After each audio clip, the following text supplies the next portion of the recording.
Hi, Carolyn Doobie here. I'm playing with Cecilia Swatton's Flower V2 stencil from Stencil Girl today.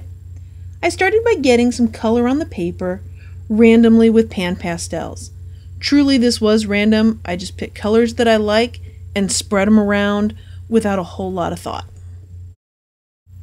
Grabbed a Prismacolor pencil and started free writing, journaling, whatever was on my mind on top of the pan pastel. This adds another layer of color. So here's the stencil I'm going to be working with, Cecilia Swatton's Flower V2 stencil. I've got some carbon black golden paint here. It's fluid acrylic. I'm just putting a very small amount down. That way it'll help me remember to keep my brush as dry as possible. I do have a thick bristled brush, which is very handy for this kind of stenciling. I'm going to line up my flowers as precisely as I line anything up. I do want some of it hanging off the edge because I am going to fill the entire page. I kind of want to have it straight-ish, but if it's not completely perfect, it's a very forgiving pattern, so it's not really going to make a big difference. I've got just a small amount of paint on the tip of the brush, and I'm going in a circular motion. I'm going to grab just a little more paint. Just small amounts at a time. Oh, seeing if it slips like that? Just line it back up and go on. If you want to tape it down, you can. I'm just not that patient to tape it down. So as I'm going through this with my very dry brush, I am either pouncing up and down or going in a circular motion. I kind of do it both ways. As long as I have a dry brush, as long as I have a dry brush, it's all going to be fine.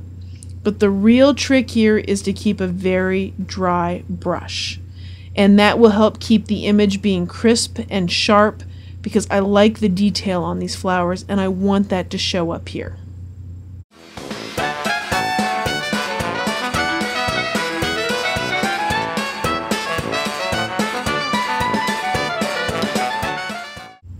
And here's the big reveal.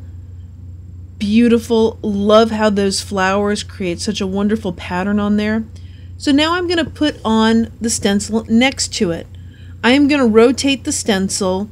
I don't want this to look like there were exact places where I'd put the stencil, so by turning the stencil, it will make the pattern look like one big pattern in the end and not one smaller one that I've put over and over, if that makes sense. But I've forgotten which way I had it, so I had to line it back up to see which way to turn it. When I go to line up against it, I just kind of want to have some of the flowers almost touching. Again, this is an extremely forgiving pattern for lining things up.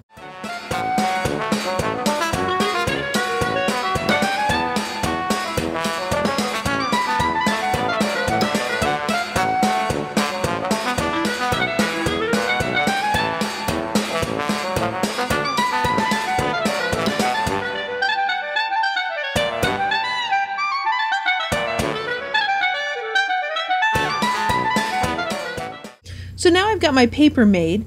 Click on the link in the description for part 2 and see what I make using this paper.